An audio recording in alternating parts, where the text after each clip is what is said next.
Hi, and welcome to the Beer Temple. I am Chris Quinn, and I'm with my wife, Margaret Quinn, who happens to be lovely. How are you today? I'm great. You're great? Yeah. Oh, okay, good. Kind of an unprepared show that we did today. I was out and I noticed some port beer on the shelf, and I'll be honest, port is a San Diego brewery, very highly regarded. They're also affiliated with the Lost Abbey. It's kind of their brand. They've kind of branched off, but it's basically the same people. And port is really known for their West Coast style IPAs, big hoppy beers. Hoppy beers are very important to get fresh, and I've just noticed in the Chicago market anyway, it's oftentimes difficult to find very fresh port, and sometimes you can find very unfresh port.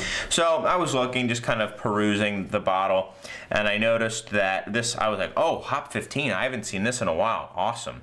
Let me take a look at it. I was probably just going to buy it regardless, unless it was really old, and I noticed it had been bottled 3 days ago.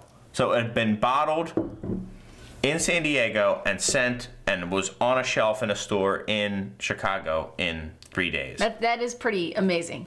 I was like, oh, that's great. So then I was looking at the Hop Stupid, another double, this is the Hop 15, we'll get into that in a moment, double IPA. Let me look at Hop Stupid, 11 days old. So I was like, wow, we are getting really fresh California IPA here. Why not do a show on it? Yeah. So we've got two California Double IPAs. First time I think we've had two of these, two double IPAs from California since episode number 2. Wow. So, yeah. That's hard to believe as well. And that was, those two were, that was Sculpin and Pliny. Yeah, I remember And I that. brought those from California. That's Sculpin's right. an IPA, double IPA, whatever. They came back in our suitcase from San Diego, so they were also very fresh. Yeah. So we're going to do a West Coast double IPA off. Did you want to start with one or the other? No, let's just start it up with Hop Stupid. Hop Stupid. This is a regular offering from Lagunitas. Are they from Petaluma? Is that where they're from? They are from Petaluma, California. Someone seems to have just maybe read something. Well, no, I'm actually laughing at myself because we're talking about West Coast IPAs in California, and so I apparently felt the need to clarify yet again that it was California. California. Oh, okay. Yeah, so this is a big double IPA. I really love Lagunitas. I think they brew a bunch of really great beers.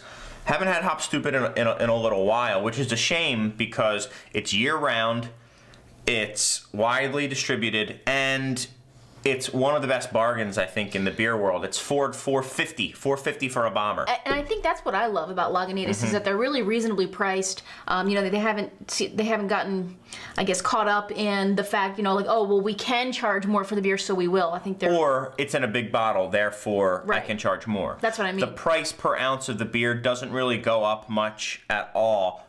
Just because the size of the format goes up. There are other breweries that are really good about that. Stone's pretty good about that. But some people, it just seems, if it goes in a big bottle, they charge big bottle price. Right. Whether the beer really should cost that much. But we're not here to knock on other people. We're really here to give kudos to Lagunitas for that. But most importantly, your beer has to taste good. It's nice that it's affordable and that it's, you know, easy to get, but does it taste good? Yeah, absolutely. Big beer. It's coming in, I believe, something like 8%. Yeah.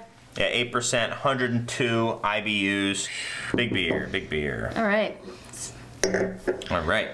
So you're very golden, very clear. Yeah, very clear, very brilliant. I mean, it almost looks like shiny in the glass, you know? Yeah. Like there's a luster to it almost. Yeah, I would think maybe they filter, but I don't know. It seems, I would think that they don't because they don't want to risk any chance of filtering any hop flavor. But, you know, if they don't filter, they don't need to because it's brilliantly clear. Yeah. Brilliant gold. It's really beautiful, actually. Yeah. And smells like it's 11 days old. Whoa, boy. You know, I get like a grape. Grapefruit, and also, but also like the grape, like bubblegum, like Hubba Bubba type thing. I'm getting like those really good, now this is something for you, Margaret, the farmer's market grapes. That's what it is. I was going to say the Concord grapes. You can get them at the farmer's market sometimes here in Chicago. Here in Chicago, yeah. And they are, yeah, exactly. So I guess we're really... Not a supermarket grape, but there's like really good organic grapes you can get that are smaller and just packed with flavor. And that I get that, but I'm also getting a ton of mango and passion fruit, papaya, all that sort of stuff. I'm not really getting into the pineapple. I get a little like dankness too, you know, like kind of like that marijuana type smell for sure. Yeah, you're getting marijuana, you're getting, but really a lot of papaya, mango, and that grape as well. That grape, yeah. Hubba Bubba was wrong. I just knew it was like really fruity and intense, and it is exactly those grapes that you get at the farmer's market with the seed inside. And no malt character to speak of. No, let's not even go there. Let's give it a taste. I wanted to point out. Max is so bad. He waits till we're doing this and then just chows down. Oh yeah, he's going at it. If you can see Max on the couch, you know Chris always yells at him for licking his paws at our feet. You'll see Max what he's is on the sofa and he's like just like he's in the zone. He's doubled over licking his paws. And I'm not kidding. He's doubled over. All right, whatever. All right, taste the beer.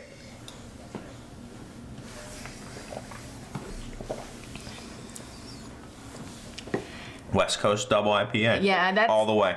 It's just really light-bodied, easy drinking, very light malt bill, very clean, intense hop flavor. You can like feel it sticking on your teeth. You can feel it kind of scraping on your tongue. Well, that's what they call it, the tongue scraper, right? Yeah. And I get a lot of bitterness right in the back of my tongue as well, you know. Oh yeah, and it's growing, but it's a nice clean bitterness. Sometimes I get they're almost like peppery bitternesses that I'm not a big fan of. That's the kind of bitterness you really like. This I can stand a little bit more. Awesome beer. I think it cries out for some food as well, but also it's just a lovely drinker on its own. It's true, food. But yeah, you have to. Food is going to be tough. I think a little tough with this because it's just so hoppy. I mean, you almost don't want to interfere with that hop. You know but I would like a nice bright salad, or something light and refreshing and nice and crisp, and that would go with it and just really complement some of these wonderful tropical flavors to it. I think it'd go. Or, you know, what about like a vanilla dessert with like some mango or something like that? And this would go good as well. I like this beer. This beer is a classic. Yeah, it's this delicious. is a beer that, you know, easily could have been on the world class beers that are easy to find episode. That's true. You know, it's just a great beer. Awesome. It gets overlooked because it's always there. Just be sure they do put their bottle on date on the neck. It's in Julian code, so that means the day of the year. So you're just going to have to figure out, it'll say, you know, 138. You just have to figure out what's the 138th day of the year, how close is it to that. So it's not that difficult. When this beer is fresh, it stands up to really any other double IPA. Excellent IPA. I totally agree. I'm going to go 96 with the Hop Stupid. It's a great beer. I'll go, I'm going to go 95. Okay. You want to go lower? I think it's really good. I want to give myself some room. I don't know.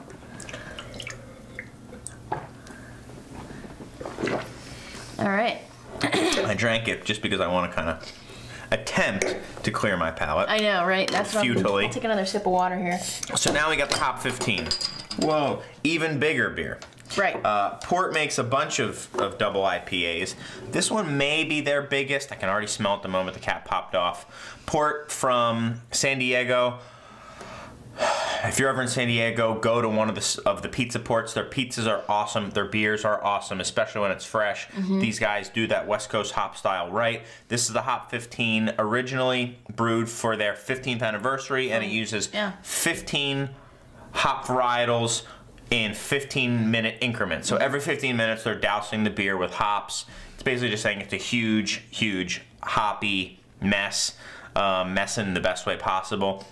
What I like about it is they were talking about discontinuing it, and they put a poll out there to people like, should we do it? Should we, you know, and it would be at the expense. If we do this, we're going to have less of that. is Right. what it was. They didn't have enough room to do both Mongo and the Hop 15. Yeah. So many of you may know Mongo. IPA. Yeah. Mongo IPA out there. So they were trying to decide which one to do, and it was okay. We know we brew this twice a year. We could sacrifice this incremental brew. Do a draft only version Right. with limited release, or just do a full blown big release. And 70% of people said, do it, and this is it. So I'm really excited. 3-day-old. I mean, this is brew pub fresh, maybe fresher. Yeah, I mean, this is why I left myself room on the scale, because I knew this one was 3 days old. So, well, that's 11 days old. It's not like it's really going to fade that much, but it's just cool. it's a good point. Sometimes you have those. All right. Oh, another thing I thought was interesting about this beer is that they will not divulge what hops they use in it. They say it's 15 different types of That's hops. true. It's going to have Cascade, it's going to have Columbus, it's quite going a to have Centennial, it's going to have Amarillo, it's going to have Simcoe, it's going to have Chinook. Right. It's just going to have all those guys. 10%. I haven't even read this at all. No, I mean, whatever. Look for Hop 15. Well, never mind. We already read about it. Oh, it says look for Hop 15 to make an appearance from time to time when space permits us to brew it 1 or 2 times a year. Yeah. So they're not saying it's a seasonal. They're saying when we can, we'll keep brewing it.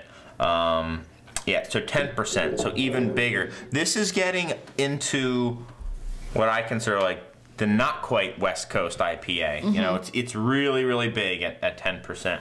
And this is what I was expecting. This is what you expect from a hop bomb. You can see, here, let me see if I can pour a little bit of this in here. If you can see just the clarity here, difference in how crystal clear that is versus how murky that is.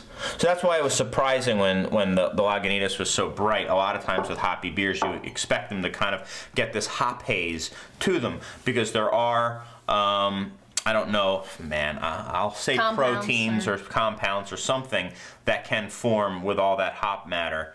And they don't want to strip them out necessarily. So, you know, it's more of an orange color, hazy, you know, not quite as an attractive a beer. Right. And I think it's a little, well, maybe not for you, but lot less head as well than the than the hop. A lot of times with bigger beer. As the alcohol goes up, head retention will go down. Right. Yeah.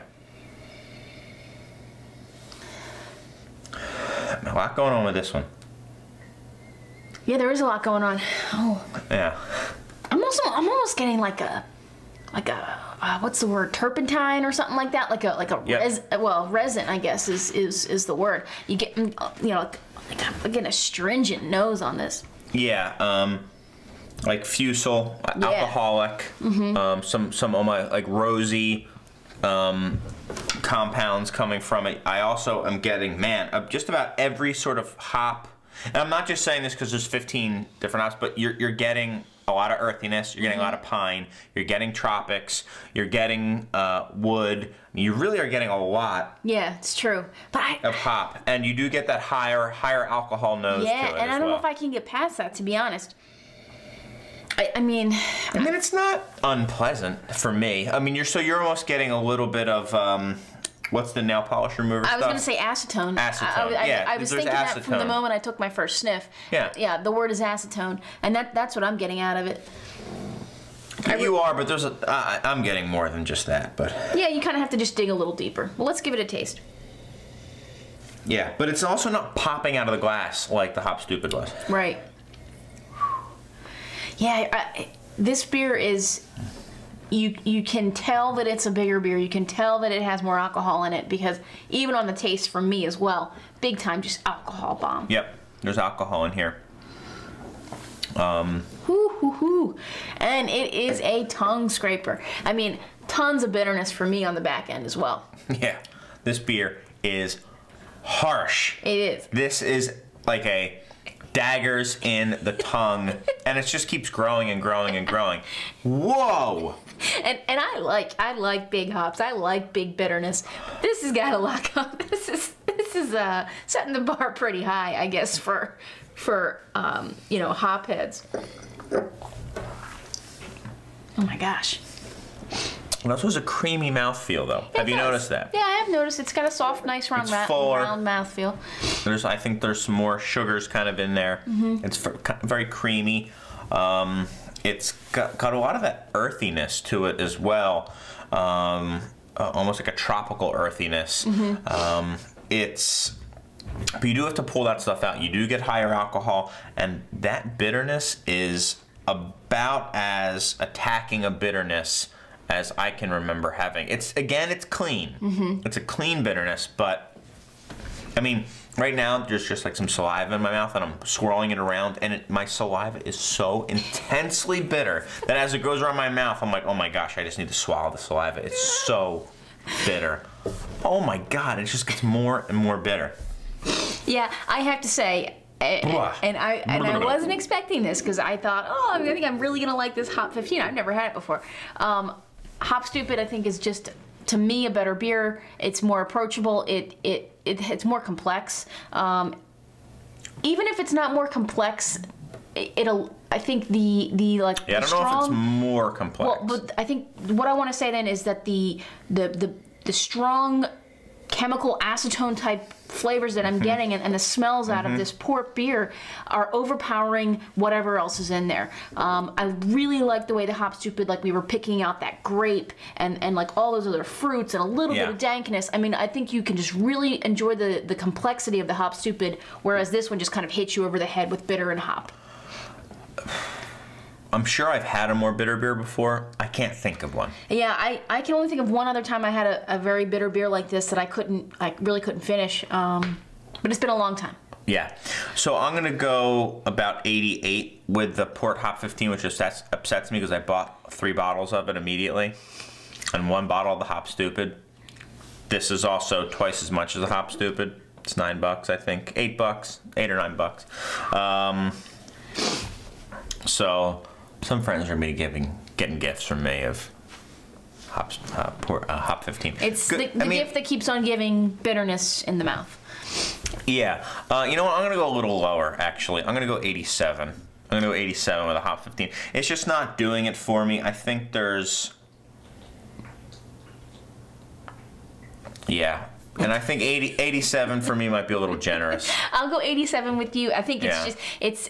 It's kind of taking a hammer to the I'm trying to think of like I'm just trying to say like, well, I don't want to go so low because I'm disappointed in it. I just want to try to, but I also feel like there is some fusel alcohol that, you know, can be good. I don't know if it's good in a double IPA necessarily. I feel the acetone quality. It's, I mean, but if someone out there who cannot get enough bitter. If someone says, I want the most bitter beer you have, and people have asked me that question before, I mean, they would love this beer. Yeah, but I also really like bitter.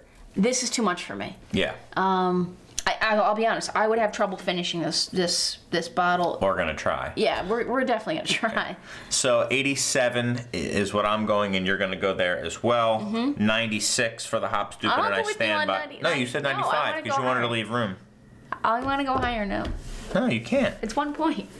Well. All right. Make that an 86. No. Because that's I'm happy with 97. I think I'm giving it a generous 87. I don't know. Maybe it's just not for me. I expect more from port at the same time. Some of the best IPAs I've ever had have been from port, and I really expect the world from them. I really was coming in expecting the Hop 15 to be better than the Hop Stupid. Me too. But hey, hats off to Lagunitas. Again, guys, just because it's on the shelf and you don't need to get on a list to get it does not mean it is not an amazing beer. Hop Stupid, get it fresh and drink it. It's as good as any West Coast Double IPA you're going to get.